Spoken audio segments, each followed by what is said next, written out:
So I wake up, getting hit with dew right now. It's like 10:44, and my dog is hiding over here in the corner, panting, which he often does when I'm getting hit with dew because he sleeps.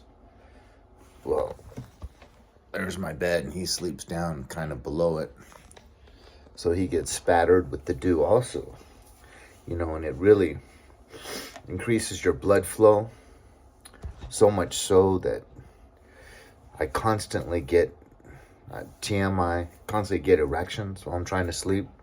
And I mean, these are erections like you would get when you're, you know, 16 type of erections every morning without fail, for hours while I'm trying to sleep. And it's hard to roll over, and it's, but, anyways, so I like to sometimes just step out of the room for a minute, because sometimes when I come back, I can get an hour or two, like they have to resituate, I guess. I can get an hour or two without the dew. So I just throw on this robe, grab my dog's leash, and step outside. And there's one of my gang stalkers just immediately, like, kind of looks where to go and turns and walks away quickly. That's like the fifth time that's happened, where I just get up at like 10, 11, 12 o'clock while I'm getting hit with dew, and I just quickly throw the robe on and grab the dog leash and go step outside, and there's like a guy, like they're kind of like fumbling on like, how do I look like I'm not doing something, and they exit stage left quickly, So that's exactly what this guy does. Walks away quickly and then immediately walks right back, because his room's right next door. And this guy loves to constantly use any access of my dishes, pots and pans, and then he'll use them and won't clean them and just leaves them out there. I've lived with these people, actually lived with them in my common domain for 4 years now. And this is always what they do. Little tactics like this that are far beyond like being inconsiderate.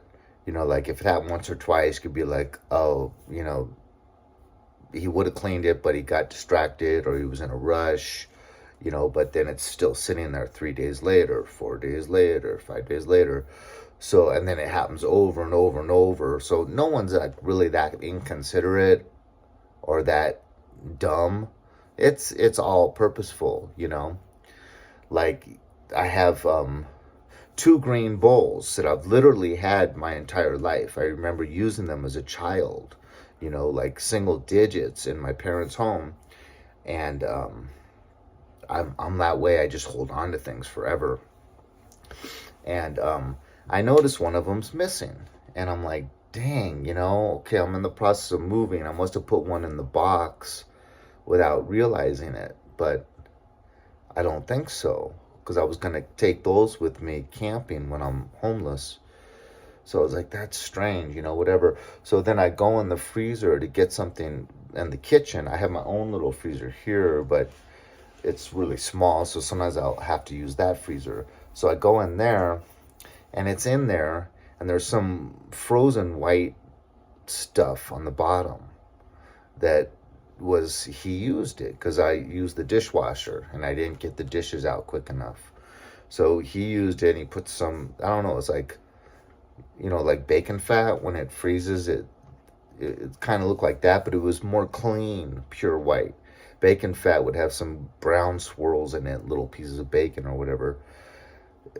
It's really, I hate to think what it even is, but so I remedied that. I cleaned it up and took it.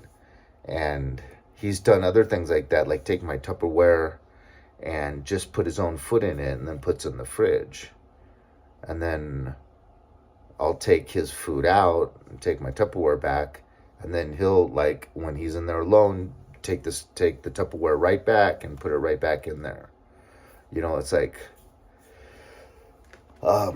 so yesterday, one of these guys' handlers showed up at his front door. I'm like 100% sure, 99% sure.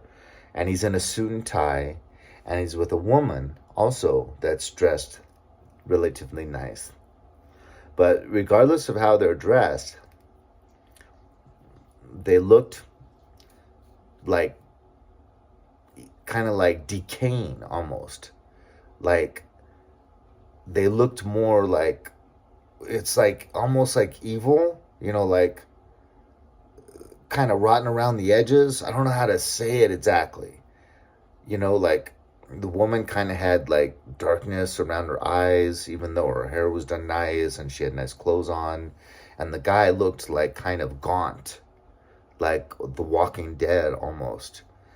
And they go up to the guy's door and they're knocking and he's not answering. And so I open my door and I said, "Do you know that individual?" And they said, "Yes, we're from Christian Ministries."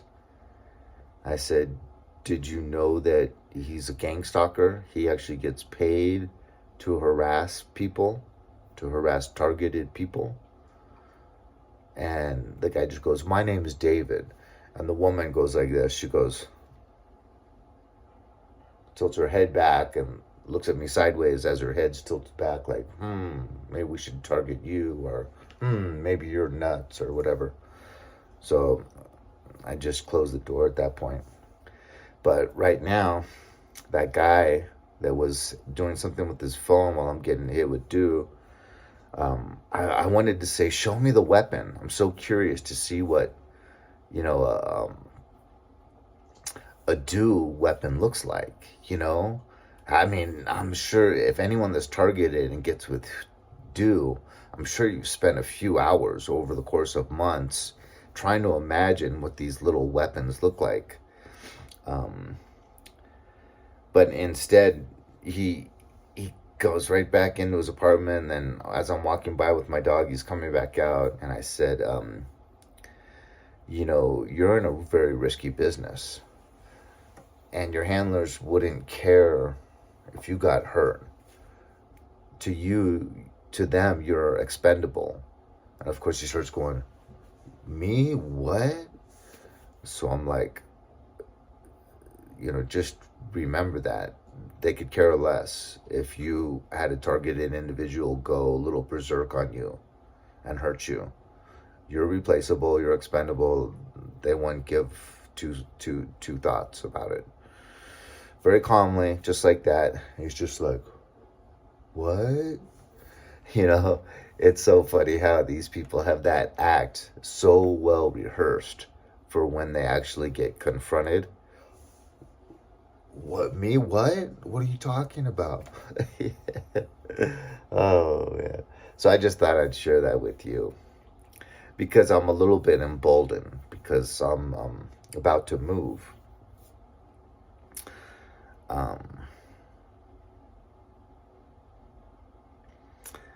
But it's funny how I can tolerate.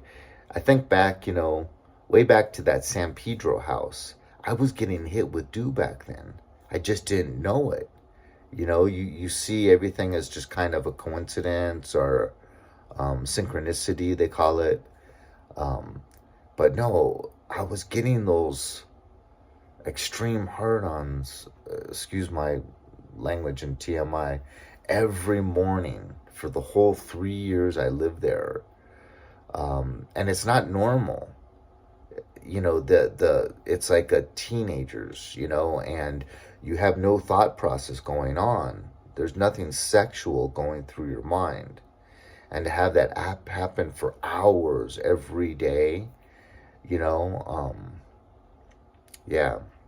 Anyways, just thought I would share that with you. Hope it was interesting. God bless.